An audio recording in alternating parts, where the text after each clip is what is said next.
Have you ever noticed someone you love doing something so strange, so out of character, that it makes the hairs on your arms stand up, and you can't quite explain why?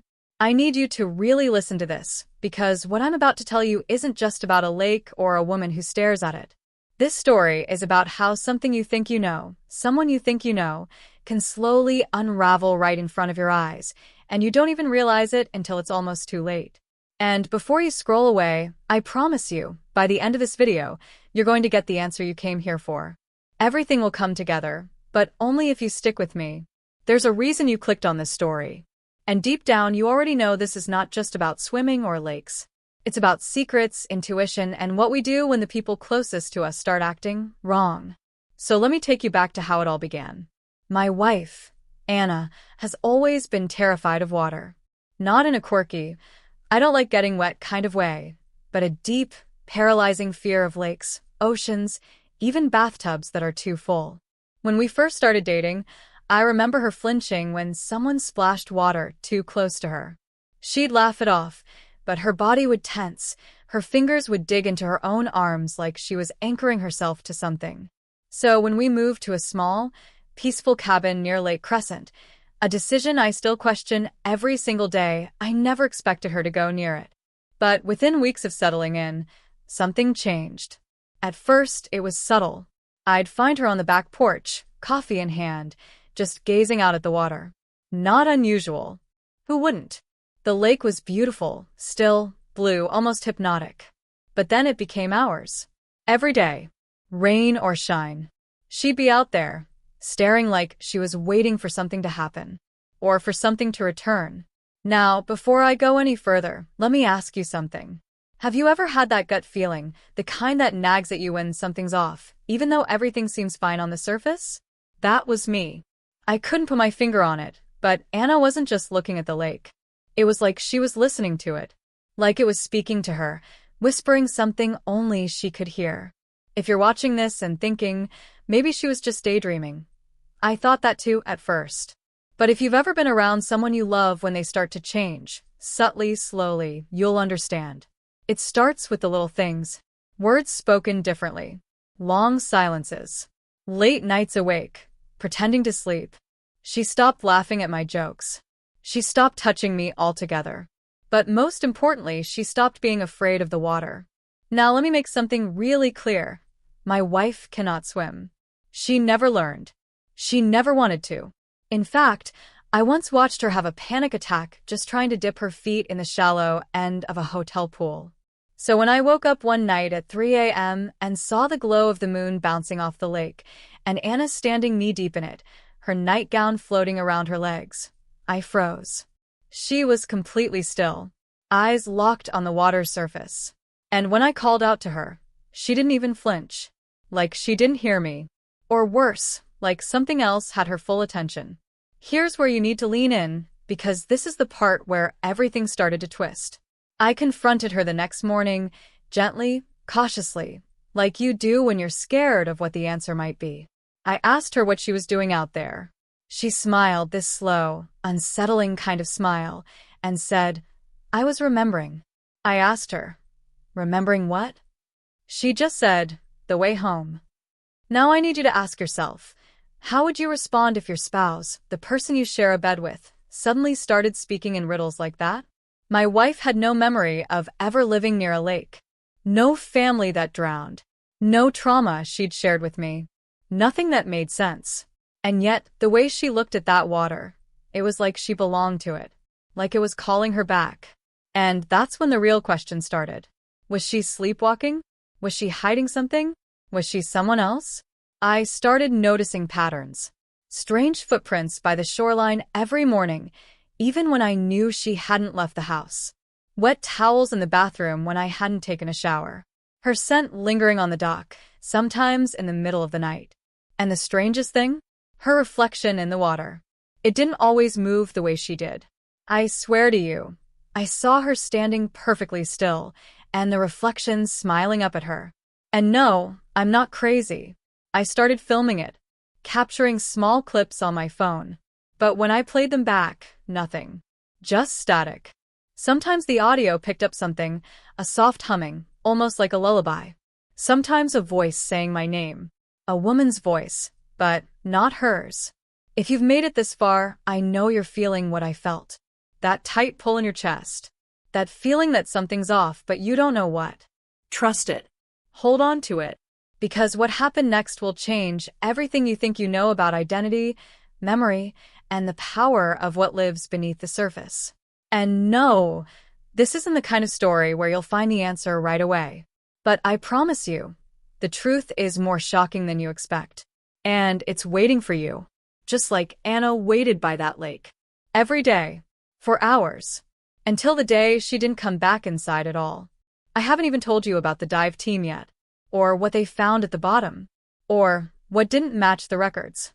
You're going to want to see that. I guess if I'm really being honest with you, and I want to be, because at this point, there's no room for sugarcoating anything, things hadn't been quite right between me and Anna for a while. Before we even moved to the lake house, there was a shift between us, one of those quiet drifts that creeps in without warning. We were still doing the day-to-day things, work, meals, occasional outings, but underneath it all, there was a distance I couldn't reach across. You ever have that? Where you live with someone, share everything, but still feel like you're watching them through a thick pane of glass. That was us. But I kept telling myself it was normal. Everyone goes through ups and downs. Maybe it was the stress of moving, or just the natural fatigue that creeps into long relationships. That's what I told myself right up until she started disappearing for hours at a time, always returning from the direction of the lake, barefoot, dirt on her feet, eyes glassy and unfocused like she'd just come back from some other place entirely. What made it worse was that I couldn't talk to anyone about it. We were new in town, and we didn't know anyone that well yet. Our closest neighbor, Greg, a quiet, widowed man in his 60s, lived a quarter-mile down the road and mostly kept to himself. But every now and then, I'd catch him watching us. I mean really watching us, peeking through his blinds or parked at the edge of our drive, checking on his mailbox, but his eyes would linger on Anna like he was waiting for something. When I brought it up to her, she just shrugged. He probably lost someone. Maybe the lake reminds him of her. Her answers were always vague, always just slippery enough to avoid direct concern. And still, I clung to logic. Stress, fatigue, maybe even depression. But deep down, I knew I was lying to myself. Because nothing about Anna's behavior felt like depression. It felt guided. Like she was following some invisible path, like she was being led. And here's where things start to really twist. A few weeks after we moved in, I found an old photograph tucked into one of the floorboards in the attic. The house had been empty for years before we bought it, so I figured it was just some leftover scrap from the last owners. But this photo, it chilled me. It was black and white, maybe from the 1950s or 60s, showing a group of people by the lake. A couple of women in long swimsuits, a man holding a picnic basket, and one girl in the center. Eyes dark, face half-turned, but unmistakably familiar. The resemblance to Anna was eerie. I showed it to her that night, half expecting her to laugh it off. But when she saw it, she didn't say a word. She just stared at it for a long time, then whispered, "That's not me," and walked away. Later that night, I found the photo ripped in half and stuffed at the bottom of the kitchen trash. Around that same time, things got even weirder. She started humming this low, haunting melody around the house, one I'd never heard before. She'd hum it while cooking, while brushing her hair, even in her sleep. I tried to record it once, just to prove to myself it was happening, but every time I played it back, the sound was garbled. Static. But I swear to you, when she hummed it, something in the air would change. The lake outside would go unnaturally still. Birds would stop singing. Even the wind would die, like the world was holding its breath. I started keeping a journal. Every odd occurrence, every time she vanished into the trees, every time she came back soaking wet with no memory of how she got that way, it all went in the notebook. And I started seeing patterns. Always between 2 and 4 a.m. Always when the moon was out. Always facing the lake. It was like some presence was calling to her, pulling her. And I know how that sounds. If I were watching this video instead of telling the story, I'd probably think, okay, this guy's losing it. But I'm not making this up. And the strangest part? The more I watched her, the more I began to feel it too. The pull, the curiosity, the need to know what was beneath that calm, black water. What it was hiding, what it wanted from her. And then there was the old woman.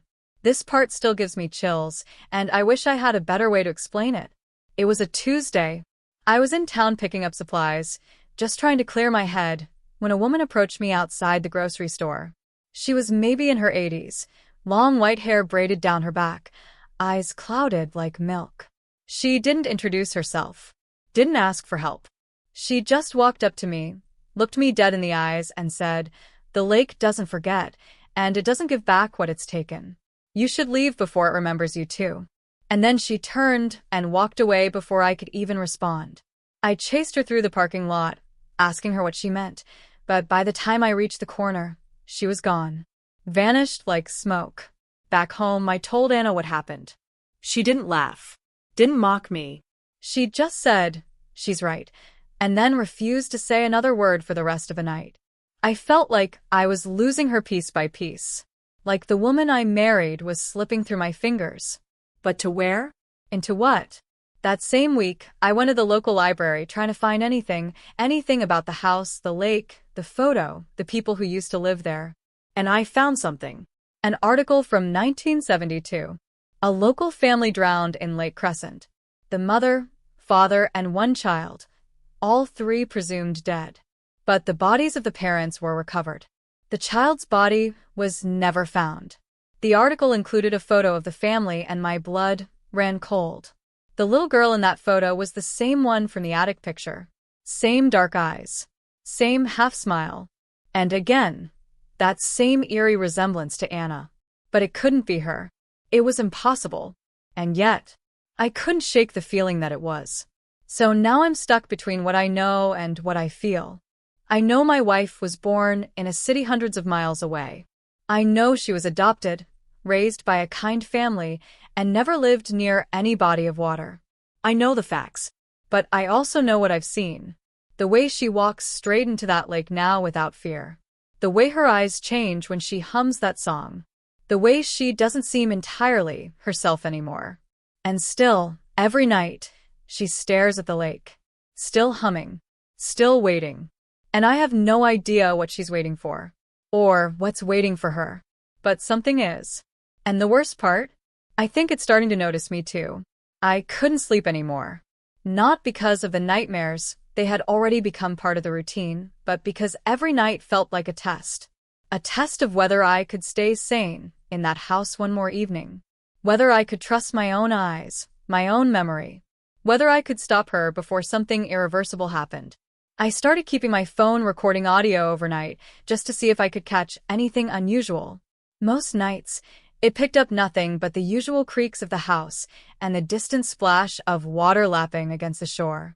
But one morning, about a week after the library discovery, I found a recording that made my blood run cold.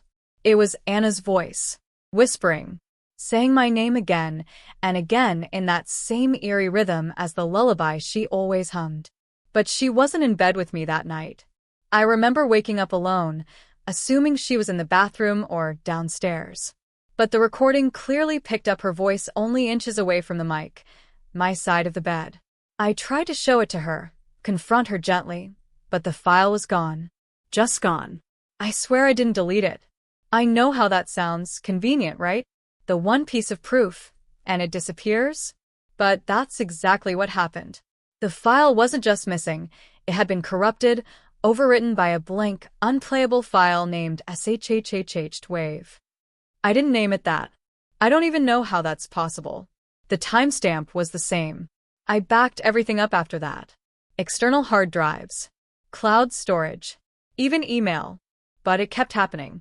Files I swore I saved were just blank. No trace of them. It was like something or someone was making sure I couldn't collect evidence. And that's when I really started to believe that whatever was happening wasn't just about Anna. It was targeting me now. Then came the message. A folded piece of paper, no return address, slipped under our front door while we were both inside. No sound, no footsteps, just the note. For words, "She is not yours." I didn't tell Anna right away. I wanted to, but part of me worried she already knew. Or worse, she wrote it. But when I finally did bring it up, she didn't act shocked. She didn't even ask to see it. She just said, "Some things don't belong to anyone," and walked away. That's not something you say casually. That's something you say when you're hiding a truth so big, you've already accepted it will destroy everything. That night, I decided to go back to Greg, the old neighbor. I figured maybe he knew more than he let on. He'd been living there for decades, and the way he always looked at Anna made me wonder if he'd seen something before. Maybe with another woman. Maybe something happened on that lake he never talked about. When I knocked on his door, he didn't open it at first. Just talked through the crack. Told me to go home. Said it wasn't safe to talk anymore. I asked him what he meant. I begged him to explain what was happening to Anna. And that's when he cracked. His voice dropped, low and shaky. He said, "You think she's the first one? That lake's been stealing pieces of people for generations. You start digging, it notices. And when it notices you, it doesn't stop." Before I could ask more, he slammed the door. I never saw Greg again. 2 days later, a for sale sign was planted in his yard. His house was empty by the end of the week. No moving trucks. No goodbyes. Just gone. I called the town clerk, asked if he left a forwarding address. She said the records showed no property transfer, no move-out paperwork, nothing. Like, he vanished overnight. And the weirdest part? No one in town even seemed to notice he was gone. When I asked the woman at the diner if she'd seen him lately, she just blinked at me like I'd made him up. I was on my own. I knew that now. Whatever was happening, no one was going to help me figure it out. I started looking into Anna's background again, but every time I tried to dig deeper into her adoption records, I hit a wall. Closed files. Redacted documents. One file I requested came back entirely blacked out. Just her name and the word, sealed by court order. No reason. No explanation. And when I pushed harder, contacted the adoption agency that had placed her as a baby, the receptionist I spoke to suddenly went cold mid-call. I remember her voice changing, like someone was standing over her shoulder. She said, "Sir, if you know what's good for you, stop asking questions." Then the line went dead. Things in the house got worse. The air felt thicker. I started hearing splashes in the lake even when Anna was with me inside, like something or someone was still out there, watching. I'd find wet footprints leading to our bedroom window, even on nights when it didn't rain. One morning I woke up and every mirror in the house was fogged from the inside, like someone had been breathing on them. We don't even have central heat. The thermostat was off. And Anna, she started changing even more. Her eyes, once green, were now so dark they almost looked black in certain light. She started drawing symbols on her journal, curved, ancient-looking things that she wouldn't explain. When I asked her what they meant, she simply said, "It's the language of the lake." That's not a phrase you forget. Not when it's spoken with total calm, total certainty, like it had been waiting all along to be remembered. That night, I snuck outside with a flashlight and followed the path she always took to the shoreline. I stood there alone, the moon casting silver ripples across the water, and I noticed something I'd never seen before. A small island way out in the middle. It was barely visible through the fog, but it was there. And in that moment, I realized Anna was never just staring into the lake. She was looking at that island, like she was waiting for a sign, like she was planning something. I had no memory of seeing it before. I swear it wasn't there last week. But now? It looked ancient, overgrown, almost breathing. The next morning, I asked Anna about it. She didn't answer me, just placed her hand over mine at breakfast, stared straight into my eyes, and said, "Promise me you won't go there without me." Then she smiled. But it wasn't her smile. And now I can't stop thinking about what Greg said. That the lake doesn't give back what it's taken. But if that's true, then who is sleeping in my bed right now? I didn't sleep the night after Anna warned me about the island. I lay awake, staring at the ceiling, listening to the distant creaks of the house and the faint lapping of water against the shore. The weight of her words pressed on my chest like a cinder block. "Promise me you won't go there without me." She had said it with a calm certainty that felt less like concern and more like a command. But the more I thought about it, the more I couldn't ignore the deeper implication. She didn't want me going there alone, because she knew what I might find. Or maybe who I might find. And that begged a question I wasn't ready to face. What if the real Anna never came back from the lake at all? The morning after, I got a call from my younger sister, Mara. She lives 3 states away, a good distance from all this madness, and I hadn't spoken to her in over a month. She's always been skeptical, logical to a fault, so I hadn't told her everything that was going on, just that things felt off with Anna and that I wasn't sleeping well. But this time, her voice was different. Shaky. Quiet in that way people get when they're afraid to say something out loud.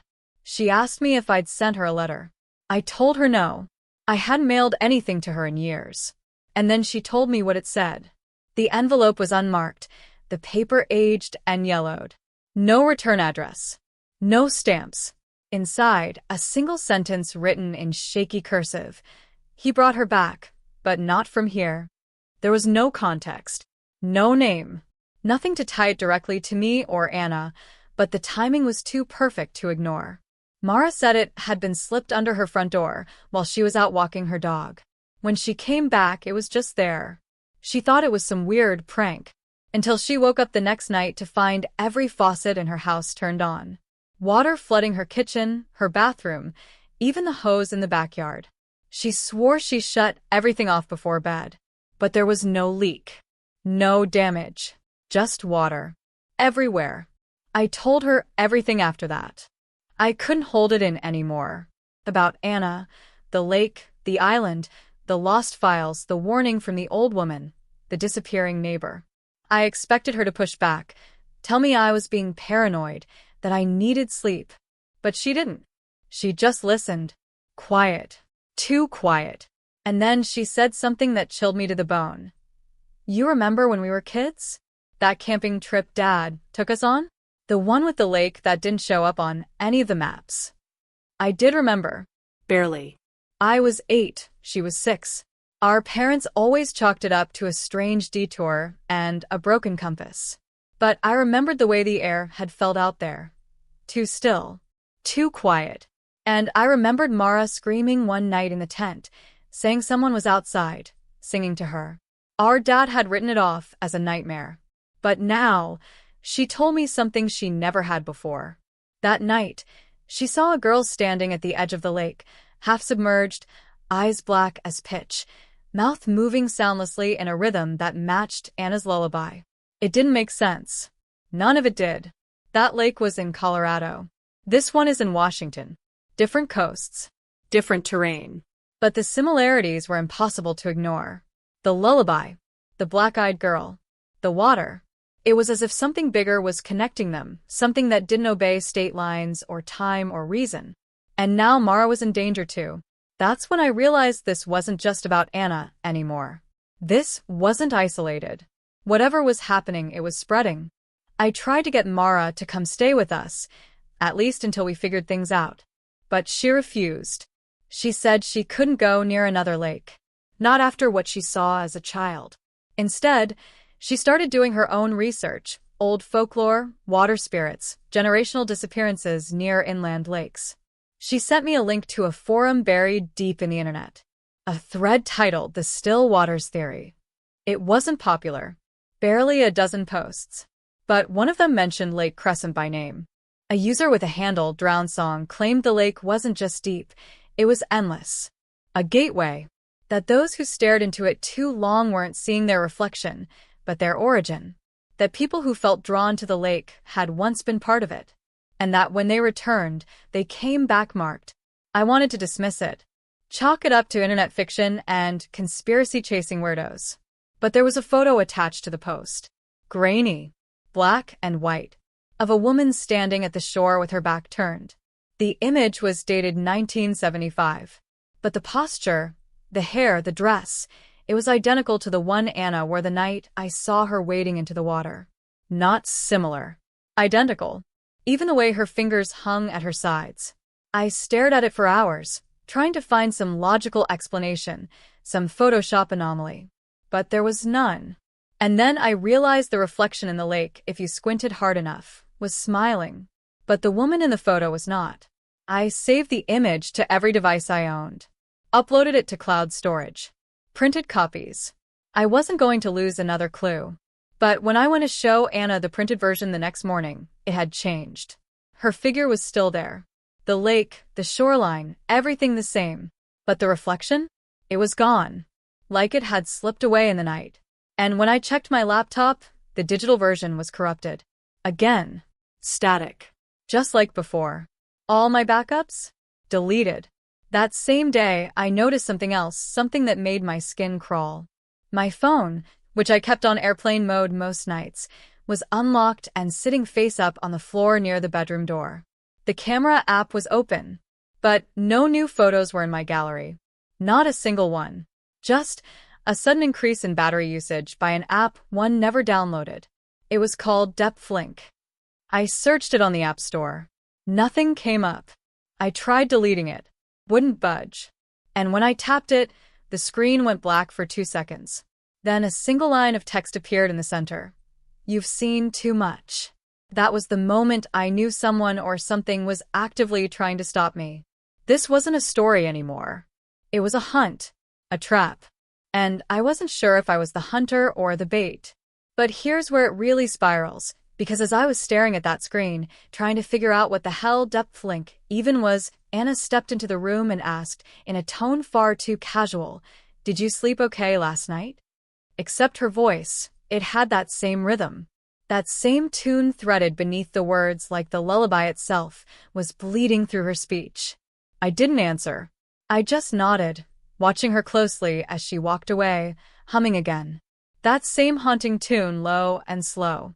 But this time, she wasn't humming alone. There was a second voice joining in from outside. Soft. Whispering. Singing along from the edge of the lake. The first time I truly felt hunted, it wasn't in the woods or down by the water. It was inside my own house, and it started with a sound so small, so ordinary, that I nearly brushed it off. It was the front door creaking softly open at 2:13 in the morning. I hadn't heard footsteps, hadn't seen a light. Just that quiet moan of old wood shifting on rusted hinges. I sat up in bed, my body tense, ears wide, heart thudding behind my ribs like it was trying to warn me before my brain could catch up. Anna was lying next to me, completely still, eyes closed, breathing slow and even. But the door downstairs had moved. I was sure of it. The lock clicked softly shut again. Someone or something had entered. And whoever it was, they had needed to break in. They had a key. I wanted to believe it was my imagination. I wanted to chalk it up to wind, to house-settling noises, to anything other than the truth. But I couldn't ignore the way my skin crawled.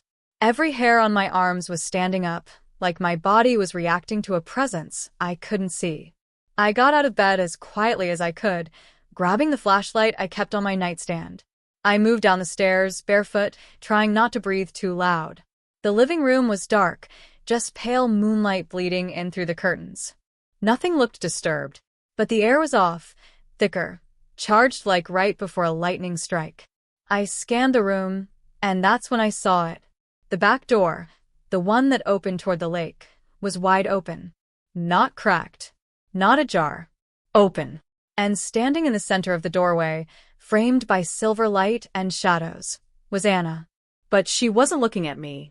She was looking out at the water, completely still, arms at her sides, hair blowing gently in the breeze. I called her name once, quietly. She didn't move. I took a slow step closer, then another. And just as I reached out to touch her shoulder, she turned around and looked straight through me. Not at me. Through me. Her eyes were dark, empty, hollow in a way I've never seen on another human face. She didn't speak, didn't blink, just tilted her head slightly, like she was listening to something behind me. That was when I heard the second set of breathing, right at my back. Close. Too close. I spun around, flashlight up, but there was no one there. Just cold air and the echo of my own panic filling the room. When I turned back around, Anna was gone. The door was still open, but she wasn't there. I ran out onto the porch, scanned the shoreline, called her name again, louder this time, but the only response was the soft rustle of leaves and the whispering hush of water. She had vanished. No footprints. No splash. Nothing. I searched for hours. I didn't sleep. I barely blinked. I ran the perimeter of the lake twice, flashlight in hand, heart pounding, calling her name over and over. Just when I started to think about calling the police, wondering how I'd even explain any of this, my phone buzzed. A single text message. No number. No contact. Just the words. She's remembering now. You should forget. I dropped the phone. Hands shaking, stomach turning. Whoever sent that knew what was happening. Knew me. And now they were warning me. Or threatening me. Maybe both. And the worst part? The text disappeared from my inbox 5 minutes later. Just gone. Not even in deleted messages. I couldn't get it back. I was spiraling, I'll admit that. I started doubting everything. My memory, my sanity, even my own perception of time. Days fell off. Hours blurred together. I'd find myself in rooms I didn't remember walking into. I'd hear whispers when the TV was off, see movement in reflections that wasn't there in real life. My reflection itself started behaving strangely. Delayed reactions. Expressions that didn't quite match. I know how that sounds. But I swear to you, I wasn't imagining it. I began avoiding mirrors completely. I covered them with sheets, towels, anything I could find. When Anna came back, because yes, she eventually did, everything changed again. It was just after sunrise. I found her sitting at the kitchen table, completely dry, fully dressed, sipping tea like nothing had happened. She looked up and smiled at me, eyes bright and calm. You had a bad dream, she said. Just like that. As if the entire night hadn't happened. As if she hadn't disappeared without a sound, leaving behind an open door and that voice breathing behind me. I tried to challenge her, to tell her what I saw, what I heard, but every word I said felt like it slid right past her. She wouldn't engage, wouldn't acknowledge, just kept smiling that too perfect smile and sipping her tea. It was around then that I noticed she wasn't wearing her wedding ring anymore. When Anna came back, because yes, she eventually did, everything changed again. It was just after sunrise. I found her sitting at the kitchen table, completely dry, fully dressed, sipping tea like nothing had happened. She looked up and smiled at me, eyes bright and calm. You had a bad dream, she said. Just like that. As if the entire night hadn't happened. As if she hadn't disappeared without a sound, leaving behind an open door and that voice breathing behind me. I tried to challenge her, to tell her what I saw, what I heard, but every word I said felt like it slid right past her.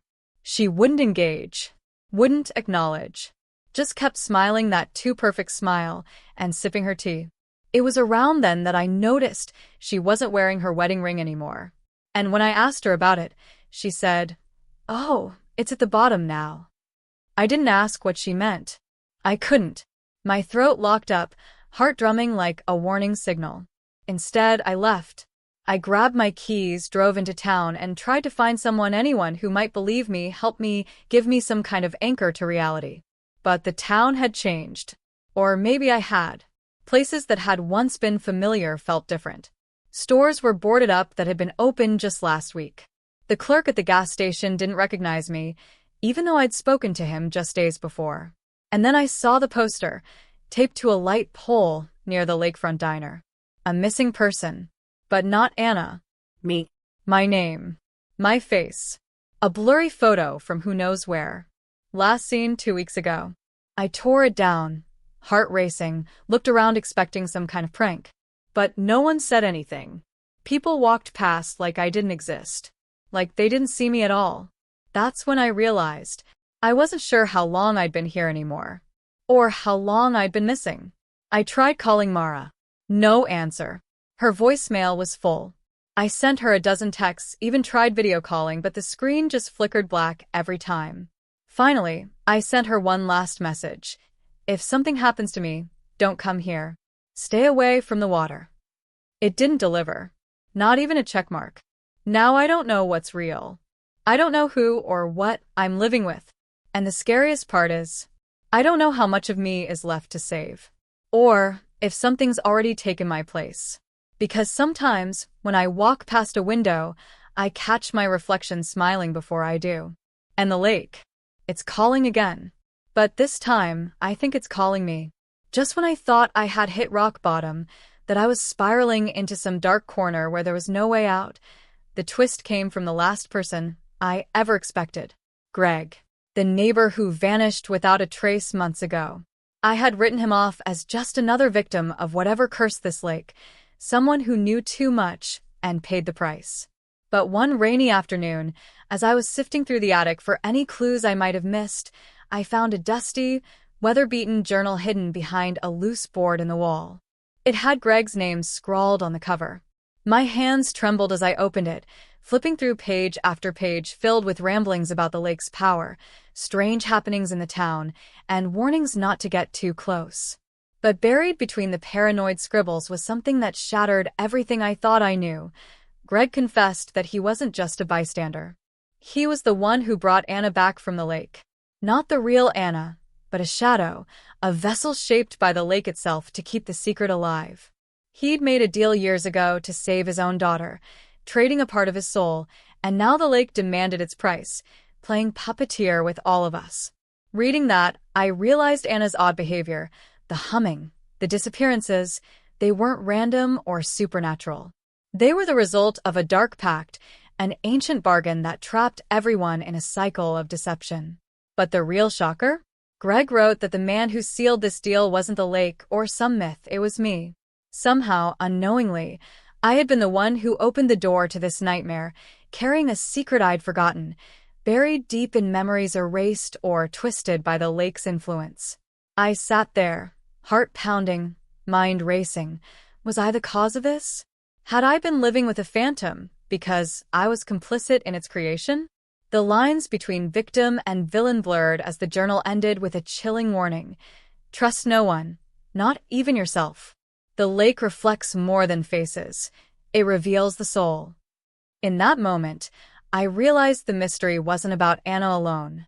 It was about what I had become. And the lake wasn't just calling for her anymore, it was calling for me.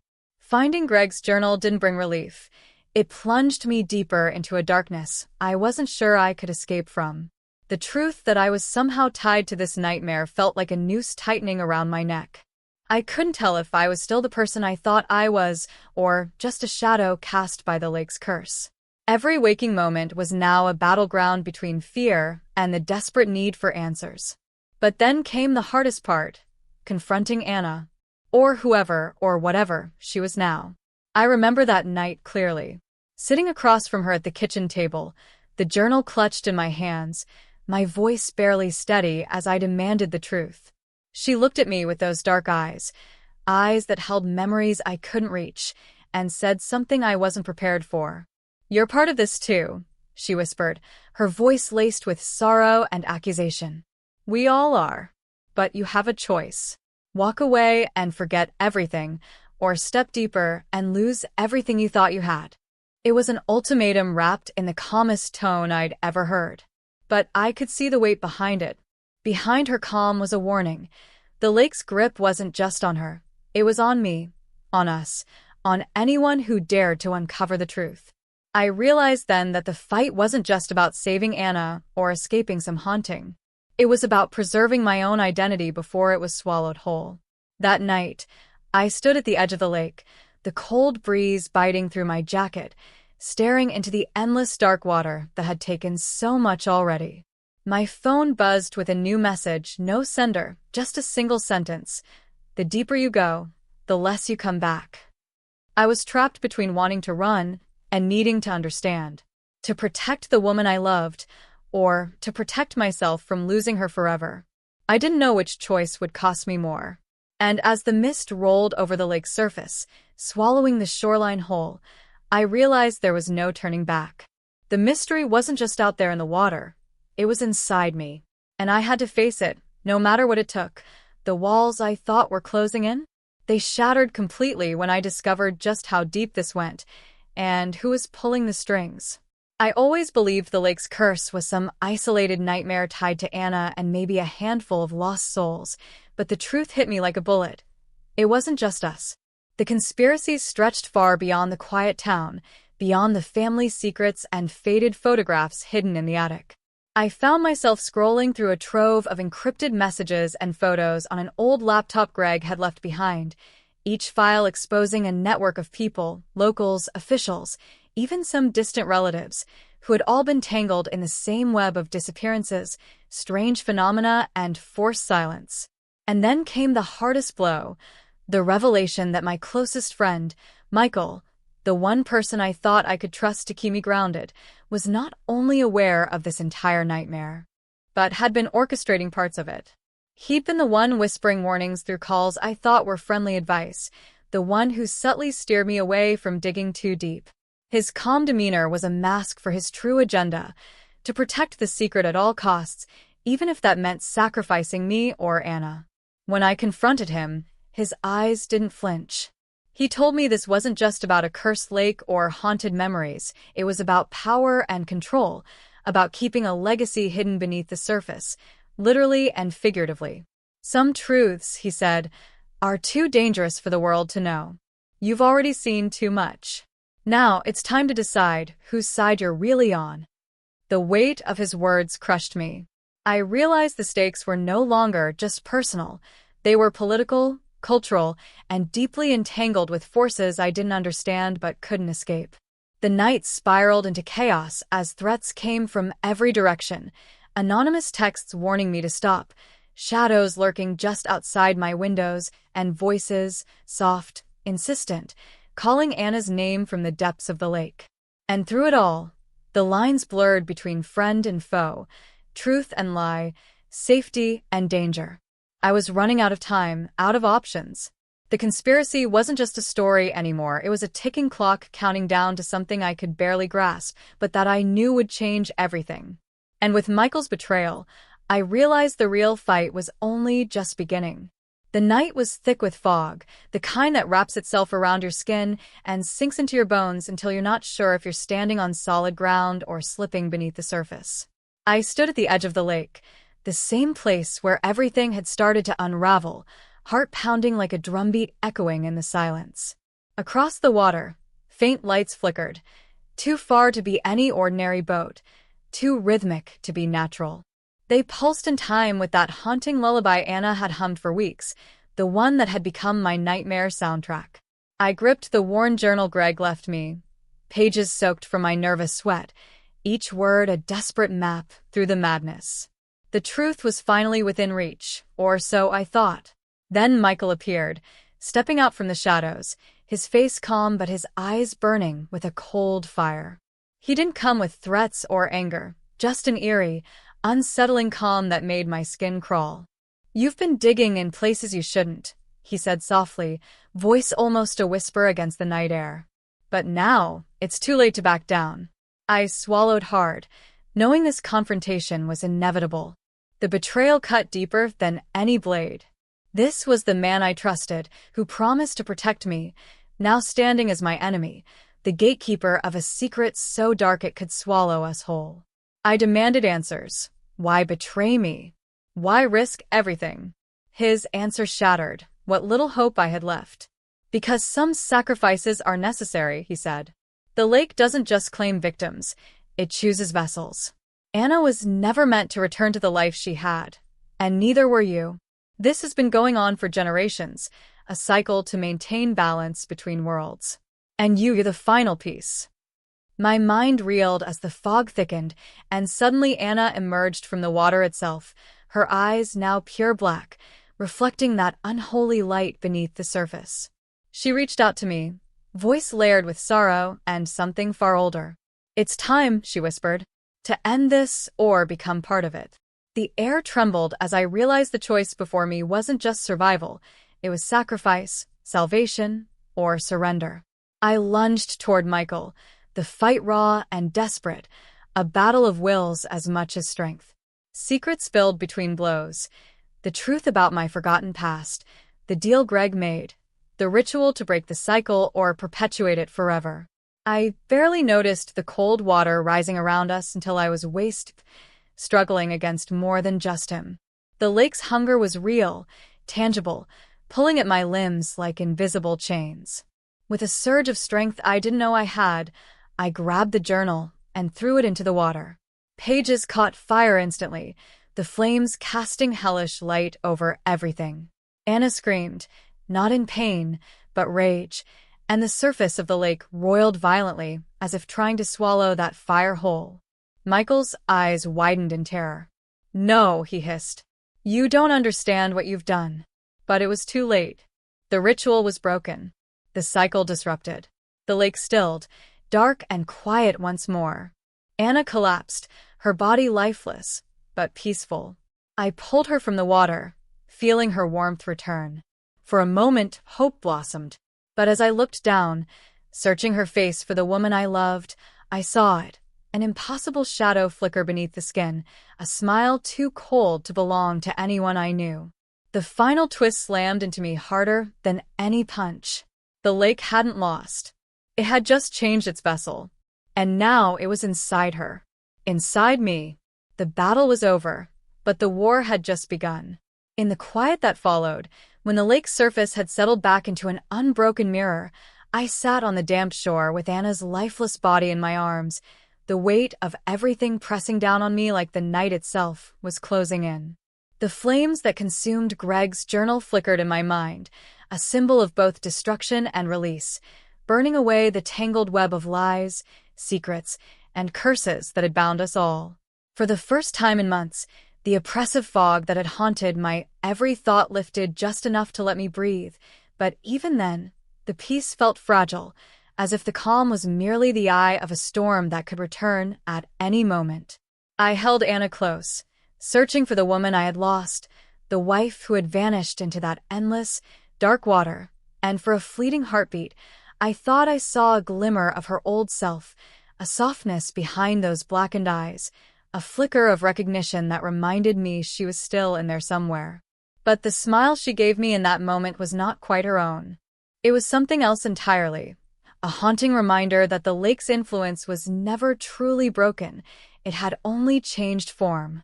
Leaving the shore behind, I knew the town would whisper stories of the strange events, of the man who faced the lake's curse and lived, though forever altered.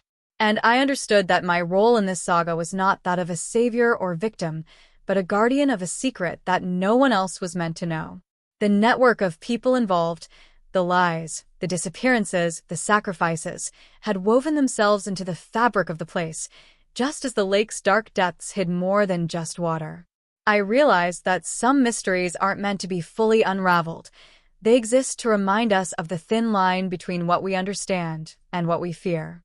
As dawn broke over the horizon, the first light catching the still water and casting long shadows, I made a promise, not just to Anna, but to myself, that I would carry the weight of this story with the reverence it deserved, guarding it from those who might misuse its power, while holding on to whatever humanity remained within me.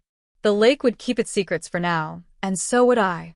But sometimes, late at night, when the world feels too quiet, I still hear that lullaby, the same haunting melody that pulled us into this nightmare, and I wonder if the lake is waiting, patient and eternal, for the next soul who dares to stare too long into its depths. And maybe, just maybe, the cycle is never truly broken. It just waits for the right moment to begin again.